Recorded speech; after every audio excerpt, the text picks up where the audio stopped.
Balfour एलामिया 67 अल्फाज जिन्होंने मशरिक वस्ता की तारीख बदल दी और इसराइल की बुनियाद डाली। आज दुनिया जिस मुश्किल तरीन चैलेंज को हल करने की जिदोजहद कर रही है, इसकी बुनियाद एक दस्तावेज ने रखी जिस पर सिर्फ 67 अल्फाज लिखे गए थे। जी हां, एक सफ़े पर 67 अल्फाज लिखे हैं। इसराइल और हमास के दरमियान जारी लड़ाई में दोनों फरीकों को भारी नुकसान उठाना पड़ा है।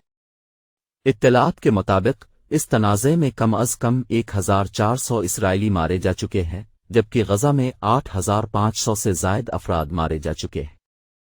इस जिदोजहद की बुनियाद 106 साल कबल ऐलान बाल्फोर के ऐलान के साथ रखी गई थी।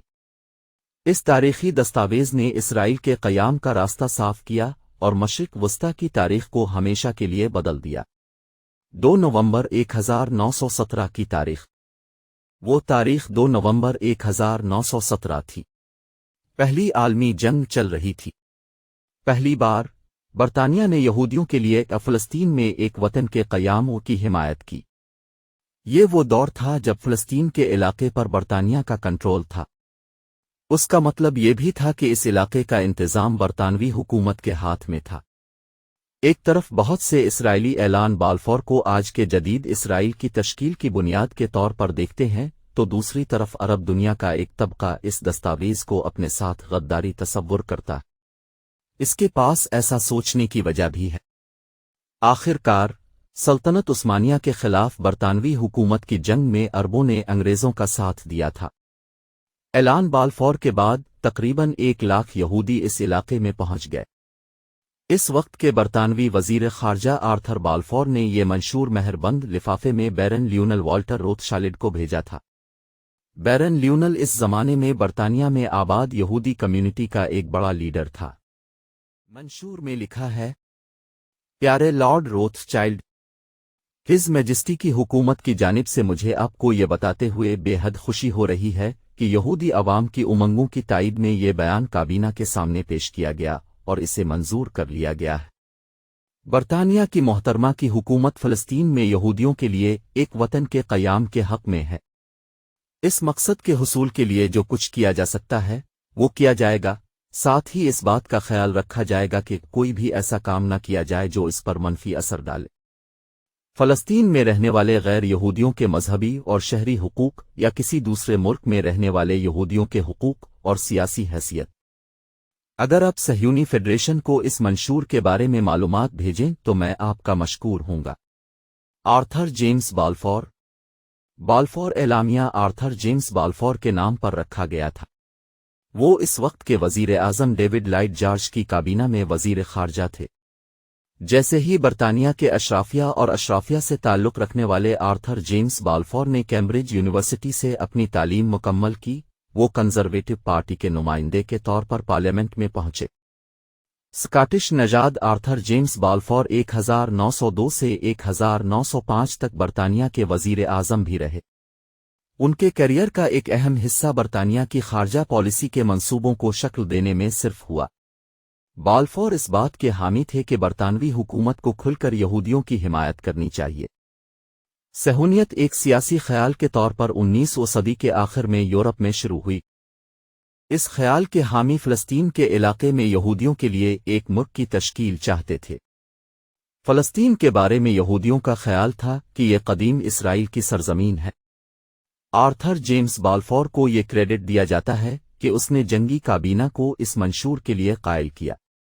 इस काम के लिए बाल्फोर ने बरतानिया के बासर यहूदी रहनुमाओं जैसे चेम्बी ज़मीन और ल्यूनल वॉल्टर रोथशाइल्ड की हिमायत भी हासिल की। बाज़ लोगों का ख्याल है कि वो एक ईसाई सहूनी था। इस मसले में उसकी दिलचस्पी यहूदियों की तारीख में उसकी दिलचस्पी से पैदा हुई, जैसा कि बाइबल के अहदनामा कदीम में बयान किया गया है। ताहम कुछ लोग ऐसे हैं जिनका मानना है कि बाल्फोर इसराइल के मंसूबे की हिमायत में इसलिए दिलचस्पी रखता था क्योंकि वो इससे सियासी फ़ायदा उठाना चाहता था। ल्यूनल वॉल्टर रोथशाइल्ड कौन था? ल्यूनल वॉल्टर रोथशाइल्ड को यह ख़त लंदन में उनके घर पर मिला। बाल्फोर ने यह तारीखी ख़त वॉल्टर के घर के पते पर भेजा था। वॉल्टर इस वक्त बरतानिया में एक ताकतवर बैंकिंग बिजनेस फैमिली का सरबराह था और वो बरतानिया में रहने वाली यहूदी कम्युनिटी का एक अहम रहनुमा भी था। दौलत मंद राथचाइल्ड बैन अल-अक़वामी बैंकिंग खानदान फ़लस्तीन में यहूदी रियासत के क़याम के सबसे बड़े स्पॉन्सर्स में से एक था। इसी खानदान के एक फ़र्द एडमंड रोथस्चिल्ड ने फ़लस्तीन में बड़ी मिक़दार में ज़मीन खरीदी और 19वीं सदी के आखिर में वहां यहूदी आबादियां कायम करने के लिए बड़ी रकम खर्च की। उस वक्त राथचाइल्ड खानदान दुनिया के अमीर तरीन कारोबारी घरानों में से एक था। इस खानदान की तरफ से सहूनियत के लिए दिए गए अतियात की रकम इतनी ज़्यादा थी कि एडमंड रोथचाइल्ड को दी बेनिफैक्टर मुखैर हज़रात कहा जाने लगा। इस खानदान ने इसराइली कौम की तश्कील में अहम किरदार अदा किया।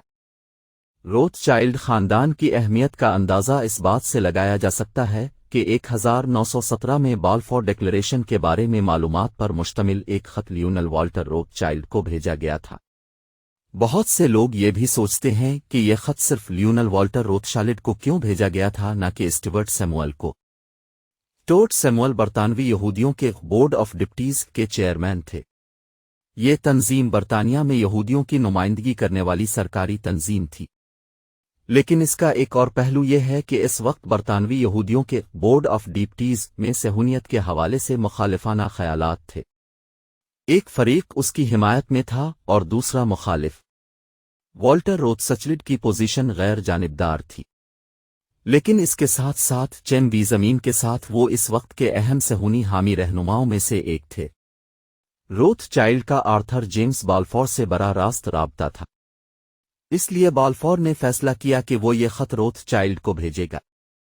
ये भी कहा जाता है कि रोथचाइल्ड ज़ाती तौर पर इस मंशूर के मुसव्वदे में शामिल था, लेकिन इस दावे की तायीद में कोई हकीकत नहीं है। चंद साल बाद 1925 में राथचाइल्ड बरतानवी यहूदियों के बोर्ड ऑफ डिप्टीज के चेयरमैन बन गए। ख़त का मकसद क्या था? मुजाहिरों पर काबू पाने के लिए बरतानिया ने यहूदियों की इमिग्रेशन पर कोटा मुकर्रर किया, लेकिन दूसरी जंग अजीम के बाद यहूदी रियासत के क़याम का मुतालबा बढ़ने लगा। हिटलर के दौर में जर्मनी में जो कुछ हुआ उसने इस मुतालबे को मज़ीद तक़वियत दी। 14 मई 1948 की आधी रात को फ़लस्तीन के लिए बरतानवी मैंडेट ख़त्म हो गया और बरतानिया रस्मी तौर पर इस इलाके से निकल गया। इसी दिन इसराइल ने अपनी आज़ादी का ऐलान किया।